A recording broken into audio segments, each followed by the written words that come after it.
नमस्कार, देश की बात में आप सभी का बहुत स्वागत है। उस दिन अगर देश की सबसे बड़ी अदालत यानी सुप्रीम कोर्ट वो फैसला दे देता या वो डायरेक्टिव दे देता जो उसने नहीं दिया, तो यकीन मानिए देश की राजनीति में भूचाल आ जाता। भारतीय जनता पार्टी को सारे विपक्षी दल मिलके और मुखरता के साथ और बुलंदी के साथ कटघरे में खड़ा करने के लिए दौड़ पड़ते। पूरा विपक्ष हाहाकारी मुद्रा में आ जाता। हजारों तोहमतें लगा दी जाती केंद्र सरकार के ऊपर, नरेंद्र मोदी के ऊपर, नरेंद्र मोदी की सरकार के ऊपर। सरकार के लिए भी बहुत विचित्र स्थिति पैदा हो जाती, या यूं कहिए बहुत मुश्किल स्थिति पैदा हो जाती। कल्पना करिए क्या स्थिति बनती। या तो आप सुप्रीम कोर्ट के फैसले को सिर झुकाकर मानिए, और नहीं मानते तो फिर संसद में जाइए, उस फैसले को निष्प्रभावी करने के लिए कोई विधायी रास्ता तलाशिए जाकर। दोनों स्थितियां चुनौतीपूर्ण और जोखिम भरी थी। इसलिए सरकार की भी सांस अटकी हुई थी सुप्रीम कोर्ट को लेकर, और सरकार से ज्यादा सांस अटकी हुई थी उन एजेंसियों की जिनका मसला सुप्रीम कोर्ट में था। और विपक्ष के दलों को, कांग्रेस, समाजवादी पार्टी, डीएमके, आम आदमी पार्टी, इन टीएमसी, इन सबको लग रहा था कि इस बार दांव सही फंसा है। अब विपक्ष की बल्ले बल्ले, अब कोई विपक्ष को, भाजपा कहीं से भी विपक्ष को घेर नहीं पाएगी। विपक्ष की उम्मीदें परवान चढ़ चुकी थी। उनके शिविर से जो खबरें आ रही थी वो बता रही थी कि बस लड्डू बांटो, सोहर गाओ, ढोल बजाओ, जैसी भाव मुद्रा हो गई थी विपक्ष की। मालूम है मसला क्या था? मसला था कांग्रेस और उसके 13 अन्य सहयोगी विपक्षी दलों ने एक याचिका लगाई थी सुप्रीम कोर्ट में, जिसका सार तत्व ये था, सुप्रीम कोर्ट से ये प्रार्थना की गई थी उस याचिका में कि सीबीआई, ईडी, इन्फोर्समेंट डायरेक्टरेट और इनकम टैक्स विभाग, इनके नोटिस, जांच, छापा, गिरफ्तारी जो हो रही है राजनेताओं की, विपक्षी नेताओं की, उस पर कोर्ट संज्ञान ले और कुछ ऐसा नियम बना दे, कुछ ऐसे निर्देश जारी कर दे, कुछ ऐसी गाइडलाइन तय कर दे कि नेताओं के साथ थोड़ा सहूलियत बरती जाए, थोड़ी नरमी बरती जाए। क्यों बरती जाए? क्योंकि नेता हैं और वो भी विपक्ष के नेता हैं, तो उन्हें सामान्य आरोपी की तरह ट्रीट ना किया जाए। अव्वल तो जेल भेजा ना जाए, और भेज दिया जाए तो जमानत हो जाए तुरंत, ताकि कहीं सत्येंद्र जैन जैसा नहीं हो जाए कि 11 महीने से जेल की रोटी खानी पड़ेगी, जेल का पानी पीना पड़ेगा, का गाना बज रहा हो तिहाड़ में। बड़ी खतरनाक याचिका थी। कल्पना करिए अगर इस याचिका पर कोर्ट हाँ कह देता कि चलिए ठीक है, हमें आपकी बात समझ में आती, भाई विपक्ष के नेताओं के साथ गलत हो रहा है, हम इसमें सरकार को डायरेक्टिव इशू करेंगे, तो क्या स्थिति बनती? जो शुरू में मैं कह रहा था वो इसी संदर्भ में कह रहा था। विपक्ष के दल चौराहे चौराहे भांगड़ा कर रहे होते, आनंदम आनंदम की स्थिति होती, परमानंद की। भ्रष्टाचार के मामलों में अदालत से एक तरह का संरक्षण मांगने गए थे क्या विपक्षी दल, और उस पर हैरानी ये कि वो ये मानकर कैसे चल रहे थे कि हिंदुस्तान की न्यायपालिका का जो सर्वोच्च पीठ है, सर्वोच्च मंदिर है सुप्रीम कोर्ट, वो ऐसी किसी पूर्वाग्रहग्रस्त याचिका को इंटरटेन कैसे कर सकता है। और सैल्यूट टू सुप्रीम कोर्ट ने नहीं किया। मसला ये नहीं है, मसला ये है कल दूसरे दलों की सरकार हो और आज जिनकी सरकार हो, तब वो विपक्ष में हो कभी किसी दौर में, तो वो भी फिर सुप्रीम कोर्ट जाते क्या? तो फिर ये एजेंसियां काम कैसे करेंगी? और सबसे बड़ा सवाल उठता, जिसकी चिंता शायद सुप्रीम कोर्ट को सबसे ज़्यादा रही, उसने कहा भी, मुख्य न्यायाधीश ने अपने ऑब्जर्वेशन में कहा भी, चंद्रचूड़ साहब ने, कि नेता और नागरिक में भेद नहीं हो सकता। नेता भी नागरिक है देश का और कानून के आगे सब बराबर। इसलिए आप कोई स्पेशल ट्रीटमेंट, कोई विशेषाधिकार क्यों चाहते हैं अगर आप नेता हैं? यही मूल प्रश्न था। नेता संरक्षण क्यों चाहते हैं? नेता विशेषाधिकार क्यों चाहते हैं? हम भ्रष्टाचार करें लेकिन हमारे साथ एजेंसियां तमीज से पेश आए, सिर झुका के खड़ी रहे हमारे सामने, ये चाहते हैं क्या आप? अगर किसी को लगता है कि उसके साथ जाती हुई है या उसके साथ जो भी प्रक्रिया अपनाई गई है इन जांच एजेंसियों के द्वारा वो न्यायपूर्ण नहीं है, तो उसके लिए अदालत है ना। जाइए अदालत। कितने लोग जाते हैं अदालत? और जो अदालत जा रहे हैं विपक्ष के नेता, उनमें से राहत कितने पा रहे हैं, ये भी तो देखिए।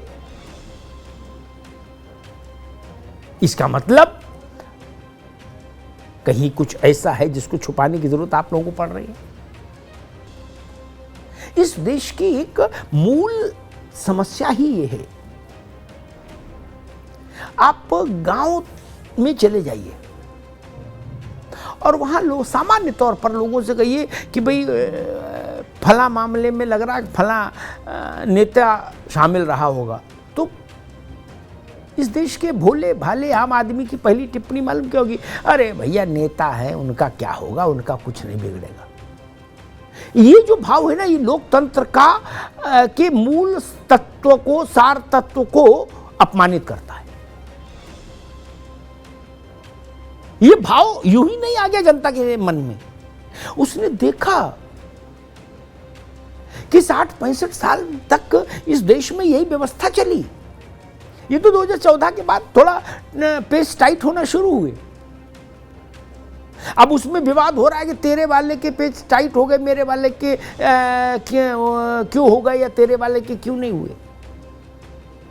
लेकिन पेच टाइट होना तो शुरू हुआ और जनता को ये लगा कि नहीं, नेताजी लोग भी जेल जा सकते हैं, नेताजी लोग भी 10-10 महीने तक जेल में बिना जमानत रहेंगे, जेल के कपड़े पहनेंगे, जेल का थाली लोटा में ही खाना खाएंगे। ये समझ में अब आने लगा ना। ये अच्छी बात नहीं है क्या?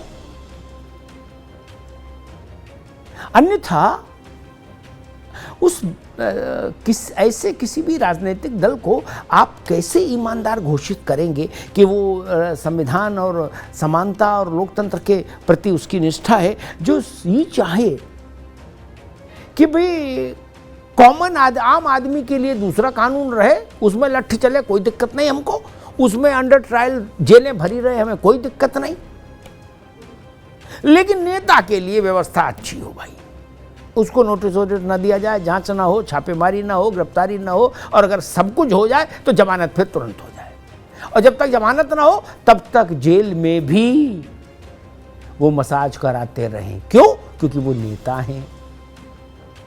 जेल में भी वो होटल का खाना खाते रहें। क्यों? क्योंकि वो नेता हैं। जेल में भी सुबह नाश्ते में वो रात में भीगे हुए काजू, मुनक्का और अंजीर खाएं। क्यों? क्योंकि वो नेता हैं। और बाकी जनता कहां रहेगी जेल में? 6 लोगों के रहने वाली बैरक में 60। और थाली हाथ में लेके लाइन में लग के रोटी और पानी वाली दाल, और नेताजी उसी जेल में खाएंगे 5 तारा भोजन। ये चाहते हैं आप लोग। जो लोग इसके पक्ष में हैं वो लोग देश के खिलाफ हैं, जान लीजिए। नेता को तो और सामान्य व्यवस्था में रखिए, उसको पता तो लगे कि जेल में भी क्या हाल है। आप रेपिस्ट को फिजियोथेरेपिस्ट बता देते हो, अपने लिए मालिश करा रहे हो, लेटे हो डल्लप के गद्दे पे जेल में। अरे वो जेल है। मैं तो कहूंगा, और अगर देश सहमत हो तो इस बात को आगे बढ़ाया जाए कि नेता को जेल में सामान्य परिस्थितियों में ही रखिए, ताकि जब वो कभी जेल से बाहर निकल कर आए तो उसके दिमाग में ये तो रहे कि भारत की जेलों की हाल क्या है। नेता के मसले को भी न्यायपालिका में अर्जेंसी के साथ सुना जाए, ये कतई जरूरी नहीं होना चाहिए। एक नेताजी गिरफ्तार हुए, 3 घंटे में डायरेक्ट सुप्रीम कोर्ट, 3 घंटे में जमानत हो गई। ये चीजें भी जनता को चौंकाती हैं, हैरान करती हैं, परेशान करती हैं। वो देखती है कि हमारे आसपास 1000 रुपए की चोरी में एक आदमी जेल गया, वो 15 साल से अंडर ट्रायल है, और नेता को वो देख रहा 3 घंटे में भाई बाहर आ गया। क्या बाहर आके रबड़ी जलेबी खा रहा है। ये जो भेद है ना, ये ठीक नहीं। जब देश में संविधान लागू हुआ तो उस दिन राजेंद्र प्रसाद जी से एक विदेशी पत्रकार ने पूछा कि आज क्या अंतर आ गया आपकी दृष्टि से भारत में। तो उनका आज अंतर ये आ गया कि प्रजा राजा हो गई और राजा प्रजा। ये राजेंद्र बाबू ने कहा, भारत के प्रथम राष्ट्रपति ने। लेकिन व्यवहारिक सच क्या है? नेता जेल भी जाएगा तो रेपिस्ट से भी मसाज करा लेगा, फिजियोथेरेपिस्ट बता के उसको। जेल में रहे चाहे कोठी में रहे, खाएगा काजू। क्या भारत के सामान्य व्यक्ति को इसका 1/100वां हिस्से की सुविधा भी हासिल है? नहीं। नेताओं को ने तो अभद्र कर दी, वो सुप्रीम कोर्ट चले गए। भ्रष्टाचार के आरोपों में अपने लिए विशेष रक्षा कवच की मांग करने लगे कि भाई कभी हमारी तबीयत मचल जाए, भ्रष्टाचार कर ले तो हमें वो वैसे दंडित ना किया जाए जैसे भारत के सामान्य व्यक्ति को दंडित किया जाता है। देश के तौर पर सुप्रीम कोर्ट को साधुवाद दिया जाना चाहिए। देश की जनता को सुप्रीम कोर्ट को साधुवाद देना चाहिए, वरना यह खतरनाक याचिका पूरे देश की व्यवस्था को संकट में डाल देती। ये खतरनाक याचिका पूरे देश के लिए एक नया संकट पैदा कर देती, एक नई दुविधा पैदा कर देती। जांच एजेंसियों के हाथ पांव डगमगाने लगते, हाथ कांपने लगते और पांव डगमगाने लगते। नेताओं के विरुद्ध लंबित जांचें शिथिल हो जाती, अधिकारियों को डर लगने लगता। ये सब हो सकता था अगर सुप्रीम कोर्ट ने जो कहा उसके विपरीत कह देता। फिर बहुत मुश्किल होता किसी इनकम टैक्स अधिकारी के लिए, ईडी के अधिकारी के लिए, सीबीआई के अधिकारी के लिए नेता के खिलाफ